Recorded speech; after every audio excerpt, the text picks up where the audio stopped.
Hello, everybody, and welcome back to a brand new episode of Hello, I'm Listening with me, Dani. And your favorite guy, this guy, Woifi. Or as other people call me, the master. The master? I don't think they call you the master. People call me the master. Who calls you the master? Everybody. I don't think so. Like, I walk down the street and they're like, hey, the master. How are you doing, master? I don't think so. And I'm like, good peasant. And yeah, that's how it is. So, yeah, I don't know when we'll release this episode, so I can't say anything about it. Not going to make any promises yet. It's going to be June, end of June or July. But it's going to be a good episode because we have a guest today. And this guest has been on before. Back by popular demand. Right. She was on Translating Love before, and her name is Patti Papsmear Steiner. Yeah. That's my mom. That's conveniently your mom. Conveniently, yes. And yeah, so we asked her back because she talked about her losing her leg. Mm-hmm. Which was a very good episode. So if you've not checked it out, I think the episode is called "How to Lose a Leg and Still Be Cool as Fuck." Yeah, right. Something like that. I'll link it in the description. It's a really cool, inspiring, uplifting episode. Yeah, about her as a young woman losing her leg through an accident. Yeah. But today we're talking about something completely different. Today we're talking about the furry friend, the vagina. The furry companion that a lot of people have. Yes. And obviously it's a dog. Yes. And yeah, so let's dip into it. Dive in. Dip. Okay. Here is Patti. So hi, Mom. Hi, Dani. Hello, Mother. Hi, Woifi. Oh. She was not excited to say hi to you. How are you doing? Of course I am. I'm doing well. Very excited. I have a new deck being built as we speak. So I'm looking forward to spending many an evening out there in the summertime. I think that's actually the perfect segue, because I was about to say everything that you build in your house or like renovate in your house is for your dogs. That is true. In fact, the house itself, I mean, I bought the house because Pickles needed a house. So that was a big driving factor. Yeah. So now that she has the house, then she wanted a puppy, so I had to get Goose. Oh, man. But yeah, that is very true. It's not just about spoiling, though. It's also about, like, dogs can be really dirty, as you guys are probably learning. Yeah. Yeah. And so, take them out in the backyard and they come running in. They've got these floofy feet. And so it's like mud on them. And I didn't have a good staging area. So, of course, I had to pop out 2 windows and replace them with a French door because, of course. Of course. That's what you do. And then that wasn't really sufficient because we needed a staging area before those doors to dry off. And so I got the deck. Yep. Kind of but it looks nice. nice. You guys are going to do the same, though. Yeah, I mean, sure, we do. We have the same now, basically. We already buy so much shit for him. Yeah. Just because his crate right now, even though a lot of dogs like sleeping on the harder surface, we figure, when he's in there all night long, it can't be that comfortable.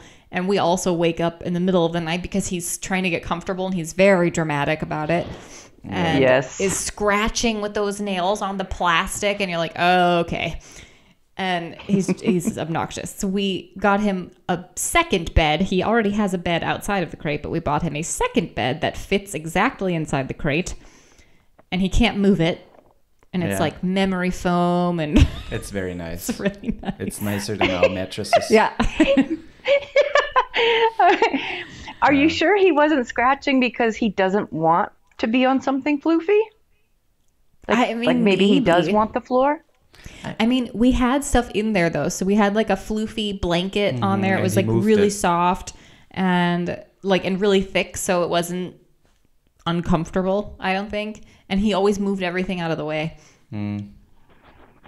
Yeah, I've noticed that Pickles in the summertime, in the winter and fall and spring, she wants to be on my bed at night, but for the past week she wants to be on the floor, and I think it's just a matter of it's just cooler. It's getting warm now, and she wants to have that cool floor. Yeah. I mean, we have to see. Today he slept on the floor for the first time outside of the crate, like passed out, which was kind of nice. Yeah, we have to like force him to sleep right now because he won't sleep outside of the crate. If he just doesn't chill. If he's outside of the crate, he might have 30 minutes where he plays with himself a little bit and plays with his toys. That's dirty, Danielle. Don't you were gonna say that in front of your mother. I knew it was coming as soon as it left my mouth. Yeah. But then he's just bored, and then he comes and bites us, or he just can't chill. And today he was so beat after being outside for so long that we came inside and he just laid down in the kitchen and didn't move for like 30 minutes. Yeah. So that was nice. Yeah. Wow. Yeah. But let's try to bring a little structure into this episode, huh? And not just talk about random stuff. Yes. Maybe Patti, let us know about your dog experience. Like, what was your first like real dog that you owned, and how did you even come into like loving dogs so much? So I think the very first dog when I was a kid was a beagle, and I don't really remember him very much, except that he had to leave our family early because he barked too much. Oh no. Yeah. And then the next one was a basset hound, and she was just the sweetest thing ever. But beyond them, my dad was a hunter, and he would get, I would say maybe every 3 years there'd be a new hunting dog, and so we always had a puppy, sort of a puppy in the house. Although most of the time the hunting dogs stayed outside in a kennel, but after dinner we let them in, and I think one of them, as she got older, she stayed in more often, but she was very sweet. So we ate dinner in the kitchen. It was like a split level house. I don't know if you're familiar where when you walk in the door, you either go upstairs or downstairs. And this particular dog, her name was Babe. And all of my dad's hunting dogs were very well behaved because he was kind of a scary guy. And Babe knew when we were eating, she was not allowed to be upstairs. But she could tell from the sounds when we were done eating. I guess she was hearing forks being placed down, maybe seats shifting a little bit. I don't know what her cue was, but she knew when we were done. And so the kitchen faced the stairs. Like if you were in the kitchen and you looked out the door, it was the stairs going down. And so here would come Babe creeping very slowly, like just hyper slow motion, 1 foot, then another foot. And the whole time, if you've seen dogs that smile where they've got their lips pulled back and their eyes are squinting, she was like, I'm not sure, but I think dinner's over, which means I might get a treat. But yeah, I've always loved dogs. I considered myself a trainer with my dad's dogs, and I really wasn't, but I was quite interested in them. We moved to Philadelphia in my very awkward middle school years, and so I was like this country bumpkin girl all of a sudden in the city, and I just didn't get it. And I would say for those 2 years, the vast majority of my time was just spent with the dogs. It's like they were my friends. Fun fact, the spirit of Philadelphia is the spirit of America. That's the spirit of Massachusetts. God damn it. I was so convinced that's Philadelphia. God damn it. Nope, it's Massachusetts. Isn't Philadelphia the one that's got the Philadelphia freedom? Oh boy. Sounds right. Your first own dog was not Lois. No, it was Claire. Not Lois. It was Claire. Oh, no, it was Clyde. It was Clyde. He was a black Cocker Spaniel. He was fun. He was about 4 when we got him. And at that time, I did not wear a prosthetic leg. I did everything on crutches. And I was going to school, and he would have to be home during the day because your dad was working and I was at school and he'd be home by himself. And I swear to God, that dog would pee and poo 5 times a day and in the house. No. And so no. I was always the first one home and I would come in the door and he knew what he had done was wrong. And so I would lean my crutches up against the wall, because that's just what I did. I get home, put the crutches there, and everything else was hopping. But he would roll over on his back with his little penis sticking up, facing right at me. Oh, no. And as I'm hopping toward him, every hop would be squirt, hop, squirt, hop, squirt, hop, squirt. Oh boy. It was awful. That was not a fun time. Not a fun dog to have. Did you have him until he was like old and died, or? No, so I have to admit that I historically have been a really crappy dog owner. So like after about a year of that, we were like, this is just, it's not getting better. And so we took him back to the shelter. Mm-hmm. And then we got Claire, a golden retriever puppy, and I also sucked as a mom to her, but not as bad. I'm ashamed to say it, but I was like one of those dog owners who I was very much about what the dog would bring to my life, but not about what the dog needed from me at all. But I think that's super common. I think that's like a lot of people with their first dogs and second dogs, and you know, that's how a lot of people see dogs in general. So you're definitely not the only person who has been like that with dogs. Yeah, I've seen a lot of it too. I think that you just have this vision of being a dog owner, like it's all the cute stuff. It's all the Instagram videos and cute puppies and that, and it's not the, you know, what you've just been through, puppy training and biting and just the responsibility. Like it changes your life, right? You can't just go do anything you want anymore. You have to plan around making sure they're taken care of. It's Yeah. I remember when I was puppy shopping, one of the breeders' questions on the questionnaire that they asked prospective owners was, how much do you think it costs per year to own a dog? And I thought that was a really good question, because she obviously cared about her dogs, and she wanted to make sure that people had realistic expectations going in, so that you know, those pups kept their home. I suspect is why she asked that. Yeah. Yeah, it's the thing here in Austria is like they make you visit this like course. You can do it online or in person. It's like an 8-hour course that costs like $80, and you basically learn about just the essentials of having a dog and training and how much like it costs, dog body language and how to handle a dog and how to approach a dog when, you know, depending on their body language, you learn a lot about that stuff too. Yeah, but it's just like very rudimentary. It's not like super in depth. It's just like it just grazes the tip of the iceberg. And then you have like this little test, and once you got that, you are allowed to have, I think, up to 4 dogs, I think. And yeah, it's a hassle. And obviously you have to go to the like town office, and you have to register your dog. You get like this. Yeah, I don't think that's a thing in the US though. You don't have to register that you have the dog with the city. You have to. But here you have to do that. You have to register it. You're supposed to have a license, and you renew it every year. Okay. But I don't think a lot of people do that. Oh, okay. So nobody is really like looking into that or enforcing it. And that class was mandatory, right? Like you can't get a dog. Wow, that's interesting. Right. I mean, technically you can, but once you have to register it, they ask you to do the class, and if you haven't done that, then they have to, or you have to. Because you have to prove, when you register the dog, you have to prove that you've done the course. That's part of the documents you have to give them. Right. And so you have to show that you passed the test for the course. Yeah.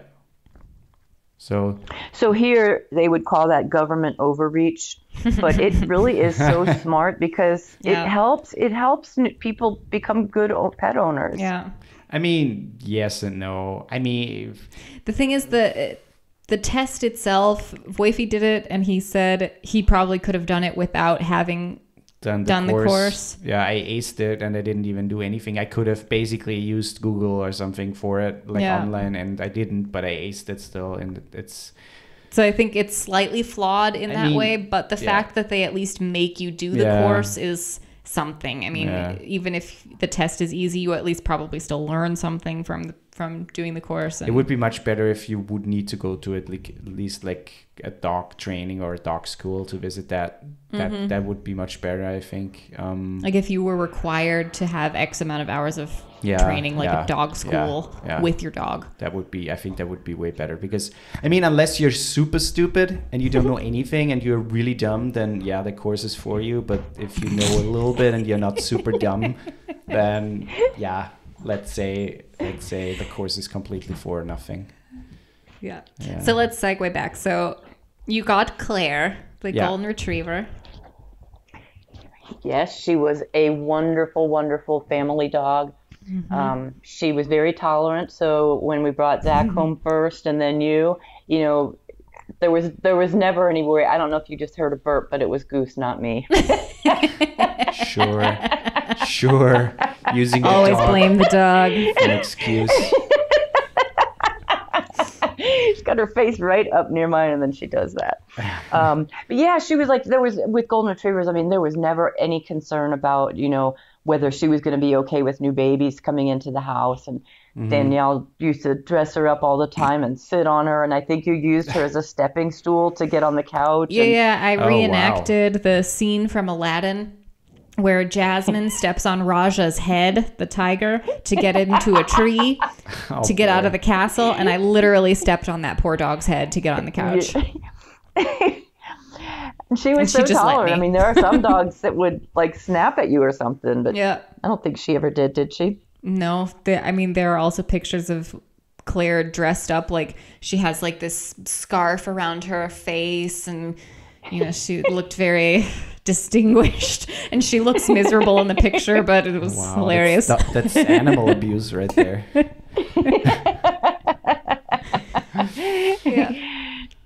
But wasn't she like a nightmare of a puppy?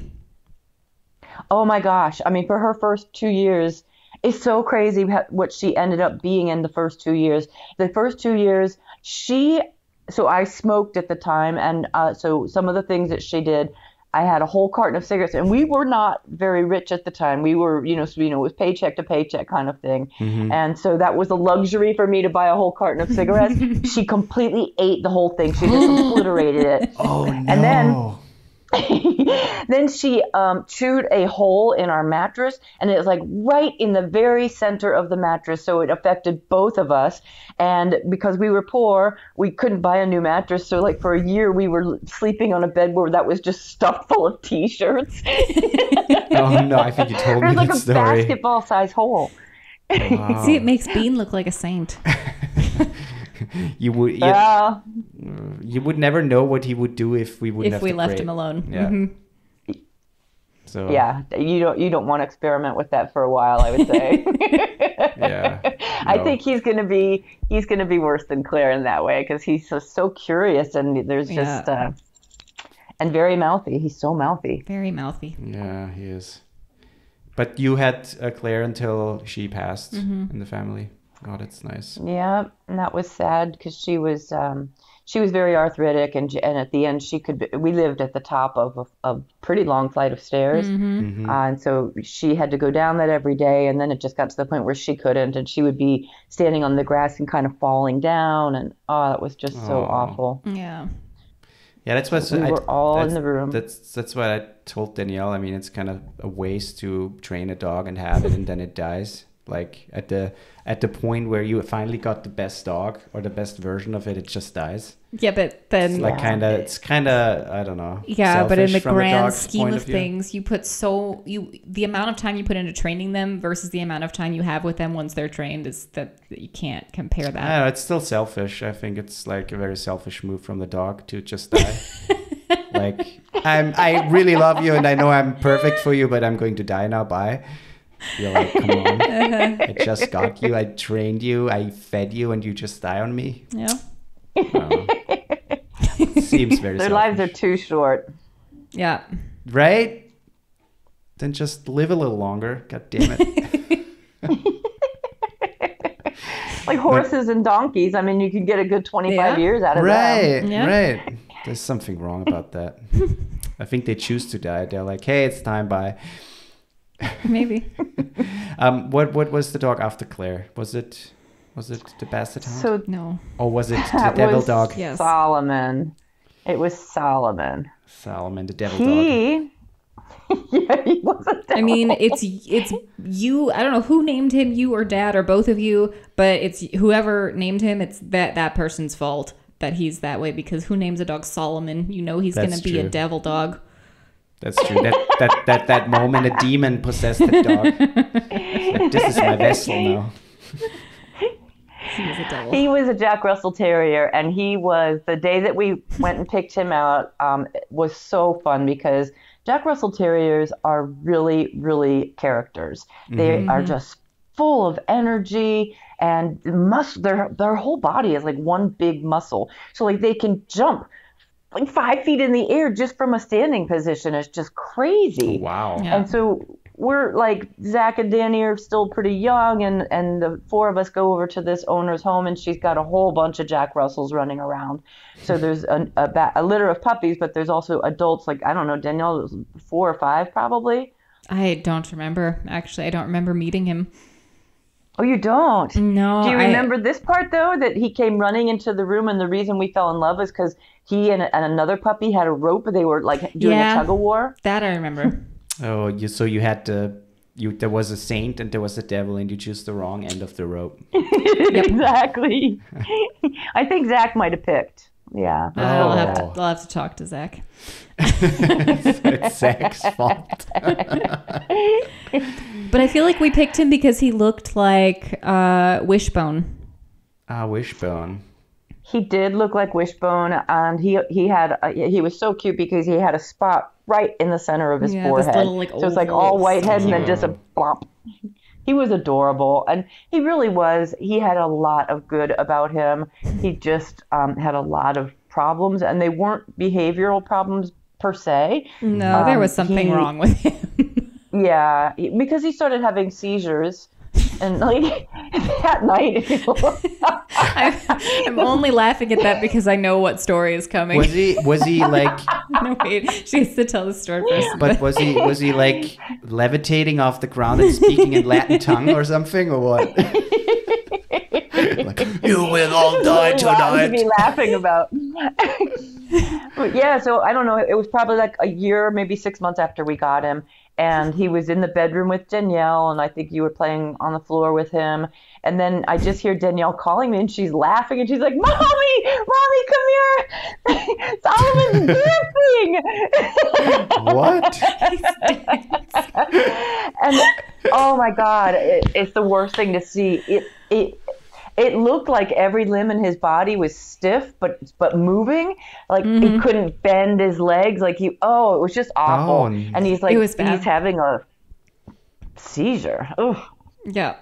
Oh, that sounds awful. And it happened a lot after that. It was a frequent occurrence. But was he with you until he died, or did you? No. I mean, you gave in a matter of saying. You put him down early. Really? Yeah. He was still fine, but. Well, he started biting everyone. Like aggressive biting. Oh. Like children. Oh. Yeah. Oh, wow. Or trying to. Yeah. I don't know that he ever actually bit somebody, but kids would come over. We had a lot of kids in our neighborhood, tons of them. And all the kids would always come to our door and like ask us to come outside and play. Like we were the house that everybody kind of gathered at. Okay. And yeah, make it seem like your house was cool. Then, It was cool. We were the cool house on the block. Yeah. Everybody came to our house. We definitely were. Everybody came to our house.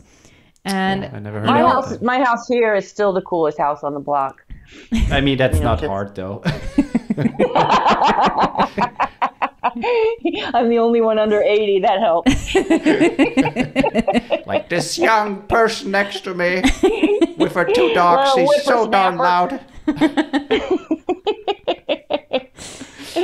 No, but the kids would come over and we would have to our mom, she was the only one, I think you were the only one who trusted yourself to pick him up, but she would have to pick him Yeah. up so he didn't run to the door, and the kids would be at the door, and she would walk over to the door holding him, and he's aggressively like Oh wow. growling, biting, trying to get at them. It was horrible. Then you drove into the woods with a shotgun? Or what?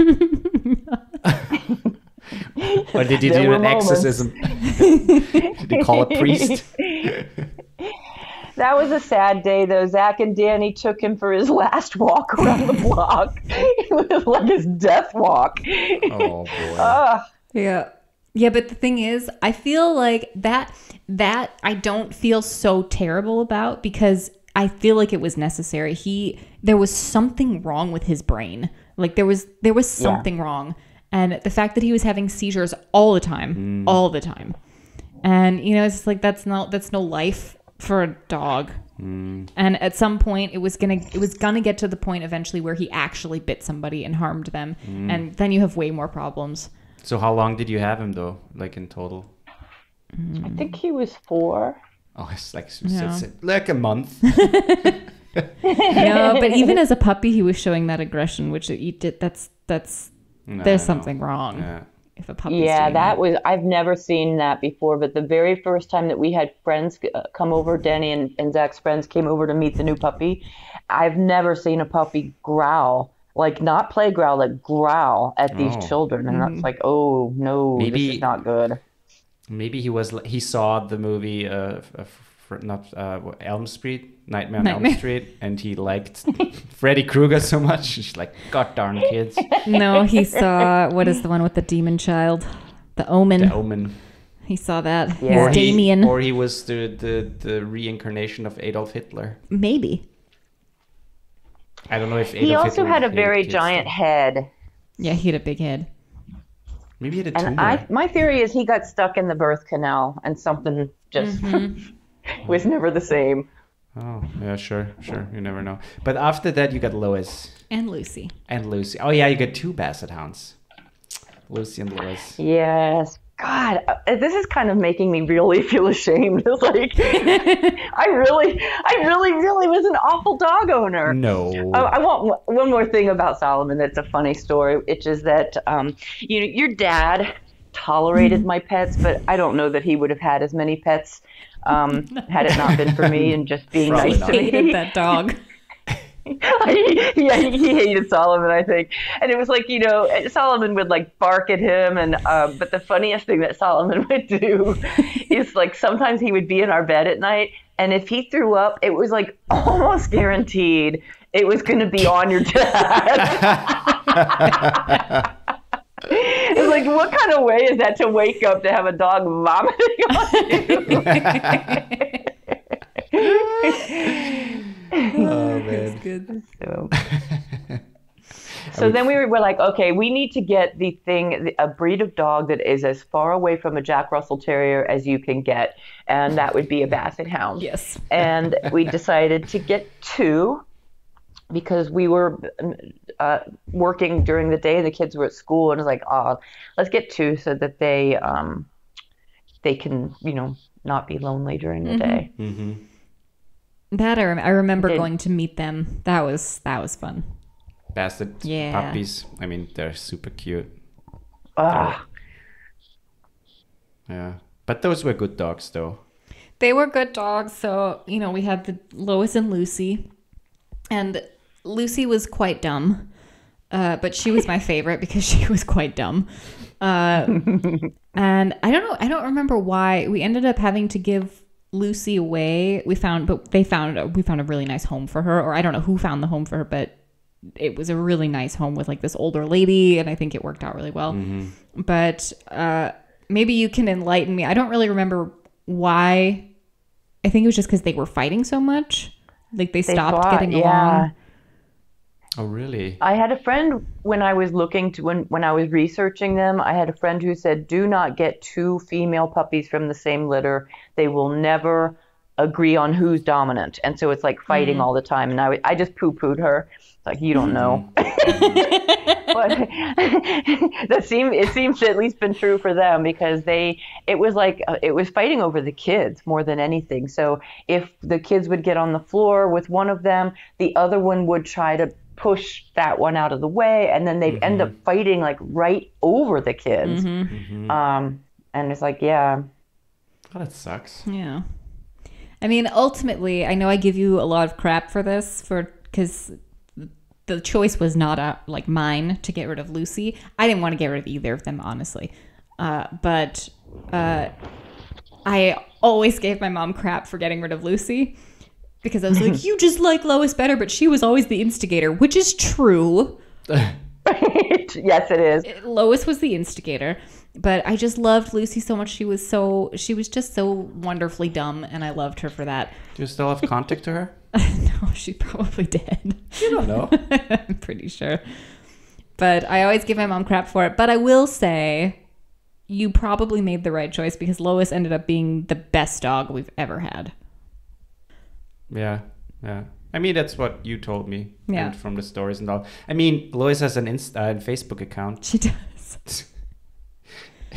With provocative photos of her wearing a bra. There should have been 5 bras, though, to cover, every row.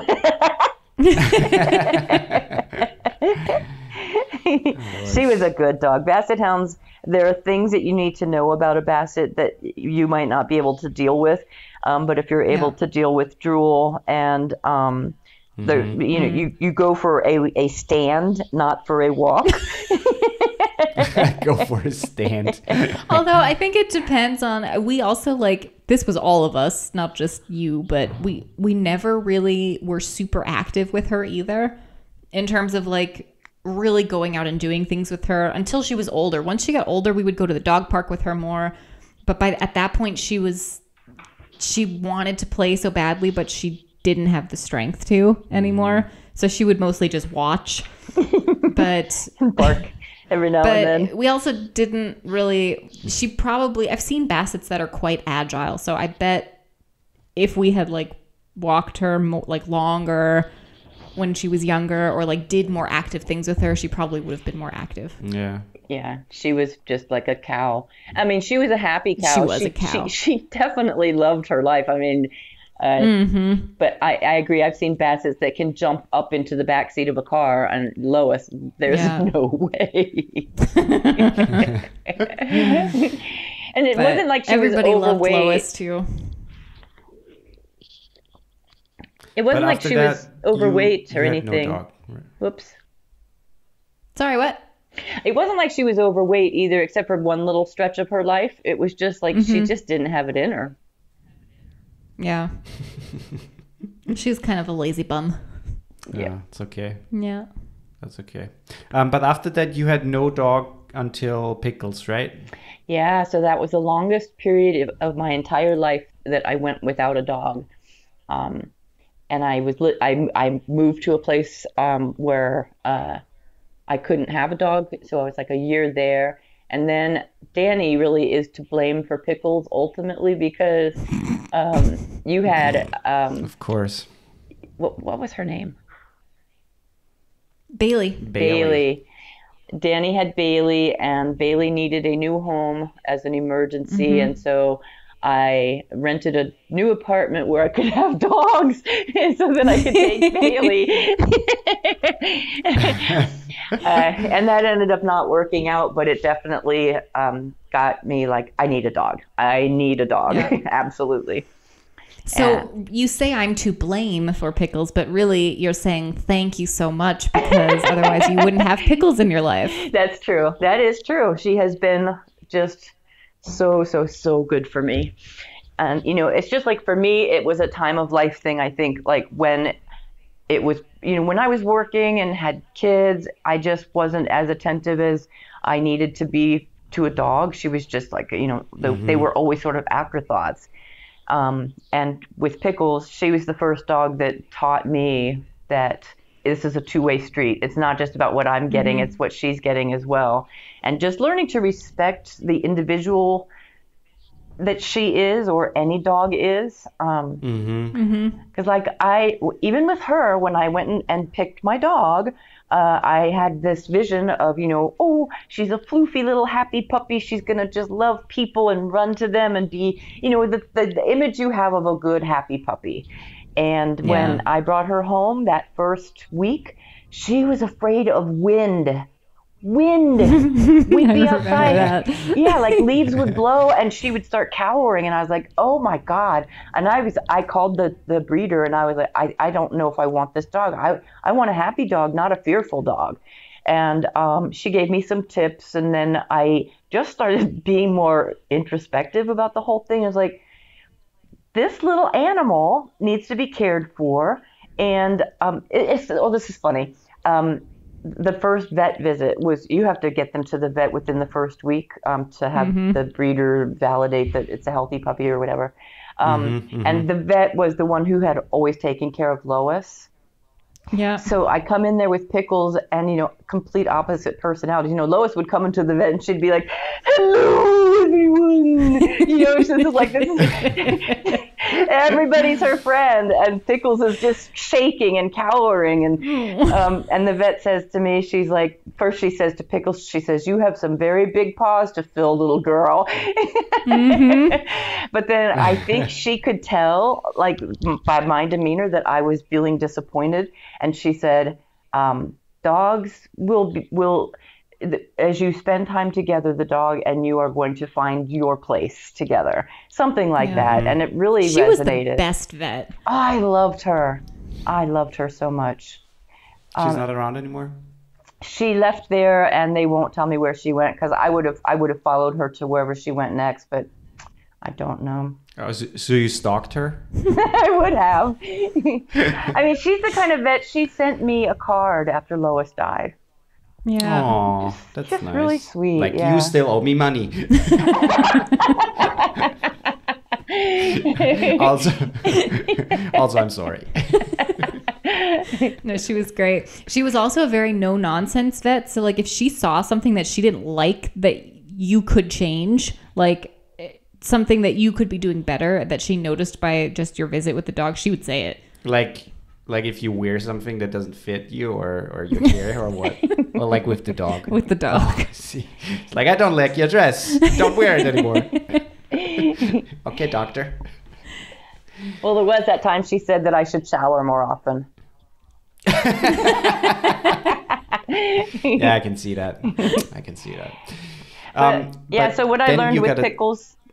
I'm sorry. What I learned with Pickles is that you need to just meet your dog where they are and accept that this is who they are. And they really do. Once you get comfortable with each other, even if you have a fearful dog, you would never know Pickles was a fearful dog at one point, knowing her now. That's true. That's true. So just I think it's like a building of trust and mutual acceptance.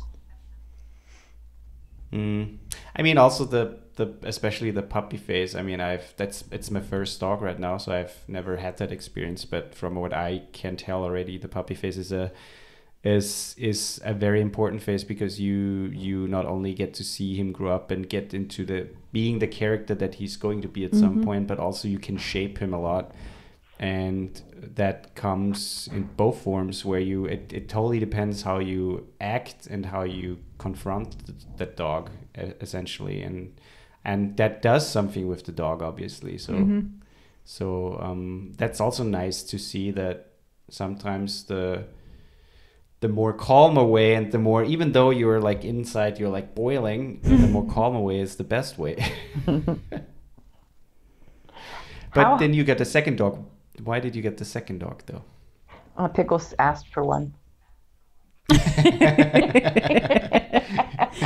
Wait, just because you said that, I know I've said this on the podcast before, but when she says Pickles asked for it, she actually means Pickles asked for it, because when I was no longer living at home, my mom always did voices for all of our dogs. Every one of our dogs had a voice, and it was always unique, and they would always talk. It was just a thing. Yeah.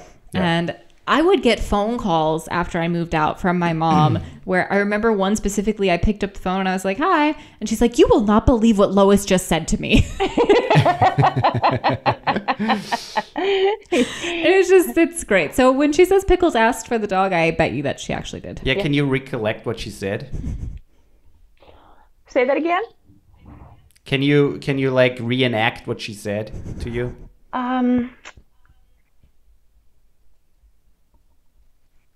I don't know if I can, because she regretted it after she got what she asked for. So it's hard for me to think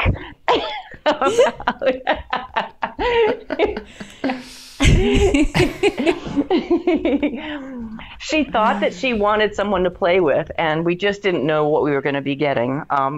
So yeah, I can't really remember. But Goose was also pretty difficult as a puppy. Right. Yeah.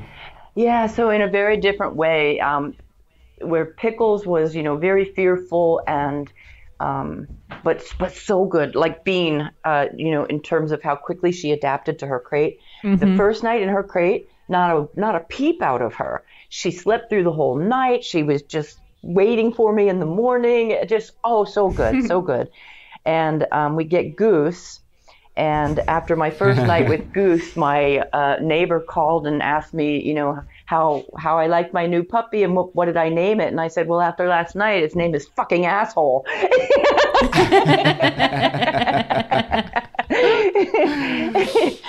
Because she's a really strong-willed puppy. Really confident then, not so much now, but she was really confident and very strong-willed, and she wanted what she wanted, and she was just going to demand it until she got it. And so like that first night, here I'm thinking I'm the best dog mom ever after Pickles, the way she turned out. And I'm like, I've got this. And I put her in her crate when it's time to go to bed, and she just lost her mind, just like howling and crying, just this very, very loud. I would not have been able to fall asleep with that. And the thing was that she wouldn't stop.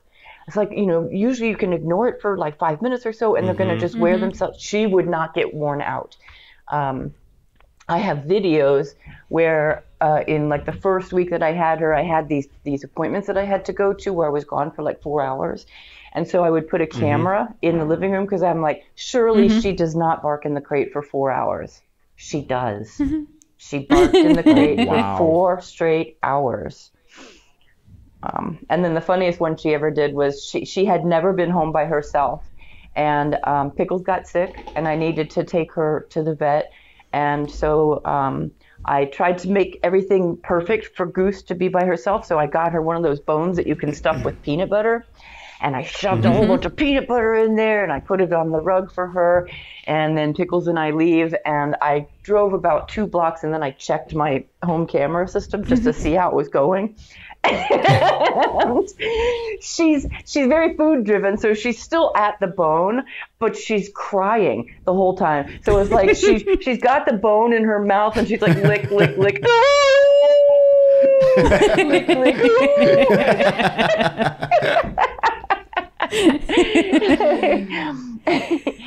So she took a while. Man.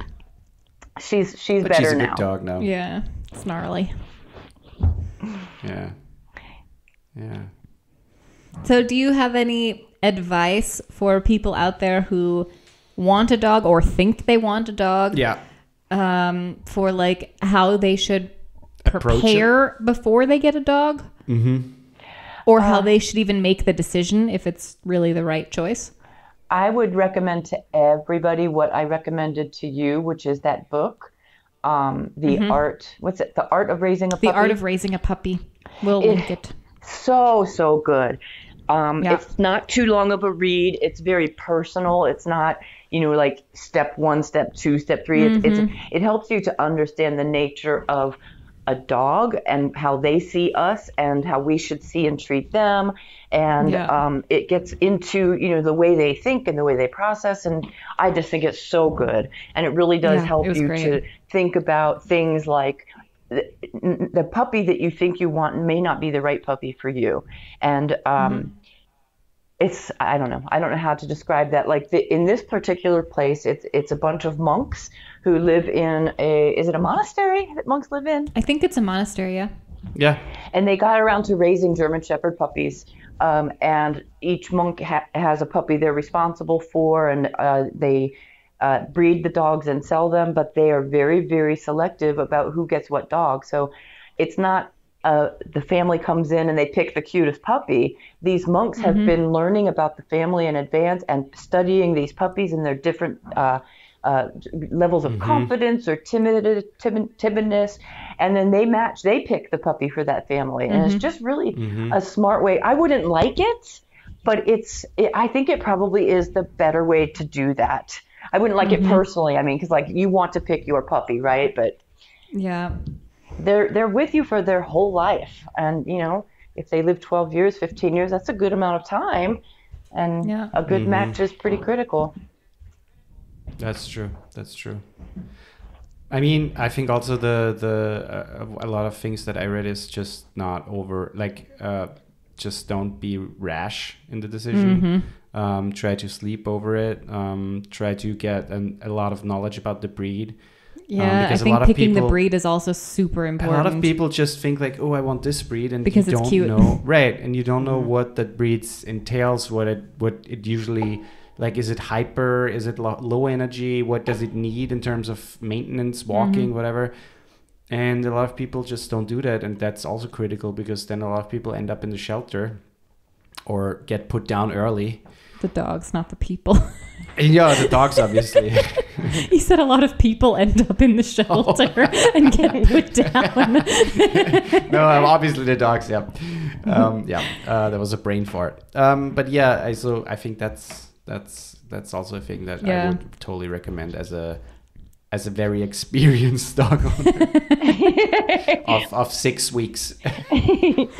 So I'm dying to know how you're doing, because Dani, I knew, a puppy's just like, she's so used to that sort of thing, but it's a pretty big change for you. And like, how has it been? I mean, quite honestly, for both of us, because when I grew up, I always had a dog. There was always a dog around, and a lot of those dogs were puppies. Yeah. So is that Goose? Is there somebody there? No, that's me cleaning something with it. Oh, well, actually, maybe you can see her. She's got her face. She's always got her face here. Here, there, Goose. You see? Oh, there's Goosers. Snarly. She has a new haircut. But when my puppy experience as a kid, I think, is just so different. In my memory, it's a kid with a puppy. It's like the greatest possible thing ever, but you don't have as much of the responsibility. Right. And also, we had a whole family there, so it wasn't just 2 people or 1 person. It was always the 4 of us. And so I think that also made a difference. But the biggest challenge for me was I've never had a puppy that's this high energy. Like, puppies are high energy, and I was expecting that. But never have I seen a puppy that's as high energy as Bean is. Yeah, like, he's off the walls all the time. The thing is, the thing is that with him, he has not that much energy, but the thing is, he doesn't calm down. He has a hard time calming down and just relaxing. So that's very different and also difficult to handle. Yeah. But I also think because he's so smart, he needs so much more stimulation. Yeah. And so if there's a day where he doesn't have as much stimulation, or we don't have enough time to train him, or we don't go on a super long walk, he just has all this pent up energy and he doesn't know what to do with it. Like, he needs something to do to occupy himself. I even throw books in his grate, but he doesn't read them. Have you tried any of those puzzle toys? Tried any of the what? Have you tried any of those puzzle toys where you've got food and... Yeah, we should. We should, yeah. We need to do that, yeah. I mean, I want to get him like one of those treat balls where he has to it's like a little maze inside the ball and he has to roll it around to get the treats out. Those are the best. You want to get some energy out, those balls. Oh my goodness. You just have to be careful. Like in my house, I've got couches that are raised, raised legs. Yeah. And so if you've got that, that's a little, you want to find a ball that's not going to go under those, because otherwise you're going to spend your whole day retrieving treat balls. True. They're awesome. But he's gotten much better, I think. And since we started like puppy training and like with an actual trainer, and the puppy school where he had his first class with some other puppies. Yeah. That also, I mean, that was one of the best days I think we've had with him, was the day we had the puppy class. Yeah, I agree. No, I agree. He's for me, I've had cats. Like, I grew up with a cat and I considered myself a cat person. I always loved dogs because my aunt always had a dog, and I really loved dogs, but I never like considered having a dog until you came. And we obviously have still an old dog in our house, so. But I knew that I don't want to have a dog like that, like a barking asshole of a dog. And I just hate I am okay if they bark when the doorbell rings and they stop immediately, but I can't handle it if someone just comes in or walks out, or just she sees someone walking on the street and barks. I just can't handle that. But he's a very good dog. I think he needs a lot of attention, and that was a little difficult for me at the beginning because it completely changed our daily routines. Yeah. But at the same time, you adapt, and it's not going to be like that all the time where he needs you all the time. He at some point will be more self-sufficient, and hopefully will go to university and make us proud.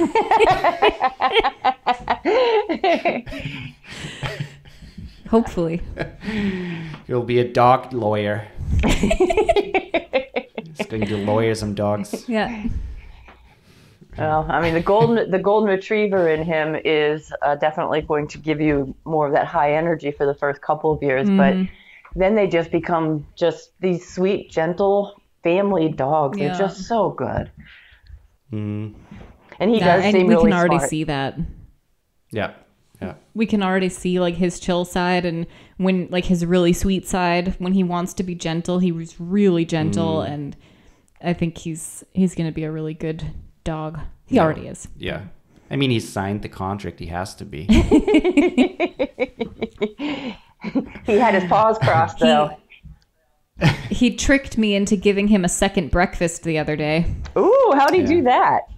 Yeah, Woifi got up before me and took him outside, and it was still so early that I figured he didn't feed him yet, because on the weekend we try to do it where we switch off one, like on Saturday, for example, Woifi gets to sleep in longer, and on Sunday I get to sleep in longer.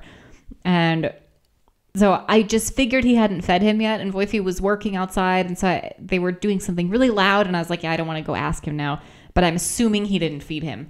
And, Bean's giving me this look like he's ready to eat, like he's super hungry. And he is always hungry. But he's giving me that look that he gives me in the morning before I feed him. Like, that's just a specific look. And I was like, okay, you probably haven't eaten yet. And so then I asked him, are you hungry? That's like his cue sentence. He knows exactly what that means. Ask him. I know, and he'll always be. And he'll always be hungry. Right. And so I was like, okay, I guess he hasn't eaten yet. And so I fed him. And an hour later, Woifi comes in and he's like, you didn't feed him again, did you? And I'm like, yeah. He's like, yeah, I already fed him. It's like, oops. Is he still doing that little spinning dance on the way to his crate when he knows dinner's coming? No, we stopped feeding him in the crate now, so now he gets to eat outside of the crate. I fed him in the crate specifically so he would associate the crate with good things to get him to enjoy being in there. Yeah. And he really enjoys being in there when it's time to sleep. So I figured he can start eating like a normal dog. Yeah. At the dinner table. But I do get, like in the morning, I do get the protest still. Like I'm not going fast enough. His little noises. He knows that he's not allowed to do it with me. He's not doing that. He doesn't bark. I don't let him bark. But he does those little like. Yeah, that's true. That's true. Yeah. I like when they do that. The Goose has started doing it. So Goose is a barker, and she wasn't always that way. So I think something happened to her because when you guys were here, you saw her. She was about 6 months old, and very friendly, not afraid of anything. She probably did bark a little bit at the window then, though. But there's a guy who helps me with my grass, and he brings his daughter over, who's 11 or 12, who loves Goose, just loves her. But I caught her one day punching at Goose. She had Goose backed up into some bushes up against the garage, and she's just like, air punching toward her face, not hitting her, but really close. So that's other advice I would give is when you have children around your dog, really pay attention because you just don't know. She's a very sweet little girl. I'm sure she was not trying to be mean, but ever since then, Goose has been much different from the dog that you met in terms of when she's meeting new people and a lot of fear. So Yeah. That's awful. it is. I know. That could be a sign of early like a lot of serial killers Yeah. abuse animals, Yeah. and coincidentally, a lot of serial killers come from like the Wisconsin, Milwaukee True. area. That is true. You know, you It's never in our know. water. Yeah. I'm going to keep my eye on her, that's for sure. Just make random calls to the police. I saw something in that building. You should check it out. Put like a dead bunny in the backyard to see if she's attracted to it and like she wants to take it home. Like a bait. Like bait her. Gotcha! I knew it! Like, hey little girl, I have some dead animals in my garage. Do you want to see them? But what I was starting to say though is that so Goose barks at the window and it drives me crazy. I really don't like that. So I've been trying different things to work on it. But one of the things I've tried is I just sit next to. So one of the things that I learned about barking dogs is that when you get angry with them as they're doing it, they actually think that you're, she's also alerted and she's, you know, and so it's like I've been trying to just no at each bark, but just in that very calm tone, and it actually is somewhat effective. But what it has resulted in, which is hilarious, is she has modified her bark to be more like what you like when you see huskies on dog videos and they've got like they're talking. Oh no. Yeah, so she'll be like, I'm ready.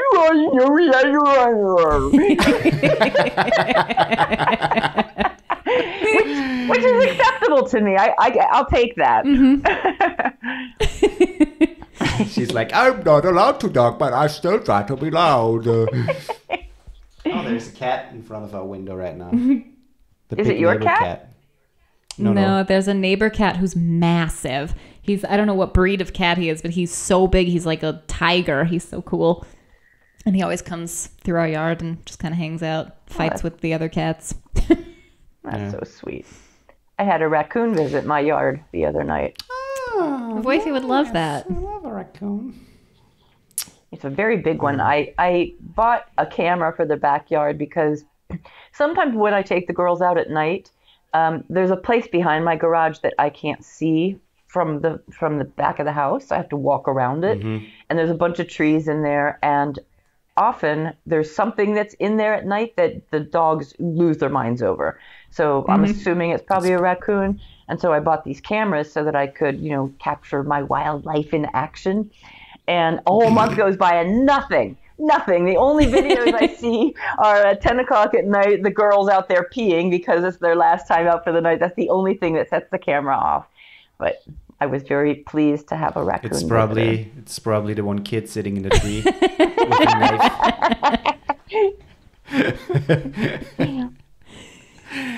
Yeah, we should stop. It's been a long episode. Yeah.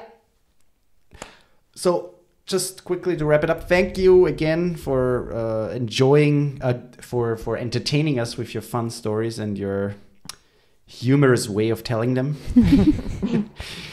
And I hope we can have you on again at some point. I hope Maybe so too. next time in person. That would be so good. That would be cool. Yes. I can't wait. That would be really cool. Yeah.